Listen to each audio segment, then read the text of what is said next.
The internet of the future looks a lot like the internet of the last 20 years, but in a different scale. The immediate future of technology and also of the world, there are glimmers of hope around the things that we need to get done in the next 30 years. We are kind of like in the middle between the past and the future, and we want to be and still be the link towards that future and also towards the past.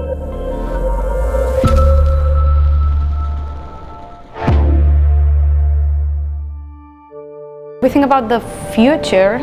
Obviously, we see ourselves in the future, but since we can in Hamill, what we love to do is to do research and kind of mix analogic old stuff with things that are more like from the future, artificial intelligence or all the sort of technologies like involving digital environments.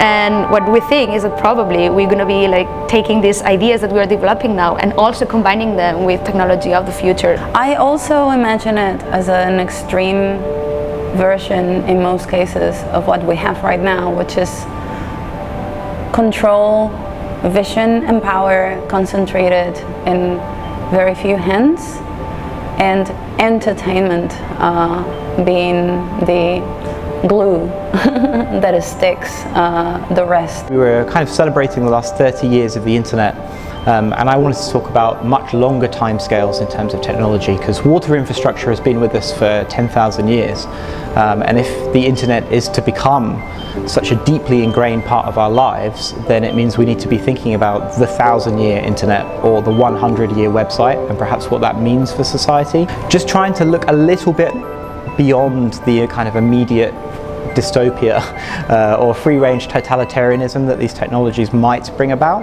The necessary internet of the future have to do a lot with climate change. So I do think that in those places where climate change is arriving earlier and 5G technology is impossible because they don't even have fiber, a very different development is taking place. I think there's several challenges. Like I said earlier, it's very easy to look at the negatives, but I think people that are trying to build alternatives are always kind of sustained by hope.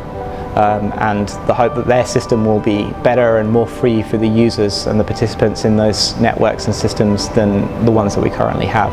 So I think it's always driven by optimism, even if the things that they're responding to are quite negative. If the last 20 years have been defined by platforms that offer free services in exchange for data, you could say that 5G technologies are offering very, very cheap infrastructure in exchange for management of data, and not only data but also energy and health and education and government, which I find very much a concern. The politics of networks and the kind of embedded political nature of certain kinds of algorithms or technologies. Moving on to people that are perhaps trying to break out of those particular systems with distributed or federated social networks and other technologies like that. We need not only the audience, but we need to talk with other people to see how they work, to see how their process is, because I think it's very interesting to share our practices, because everything is so experimental and everything is related to investigation and experimentation. That's really, really important to understand how other people is working and what other people is doing as well, not to feel so solitary, and also to be able to know what's going on in this world. Yeah.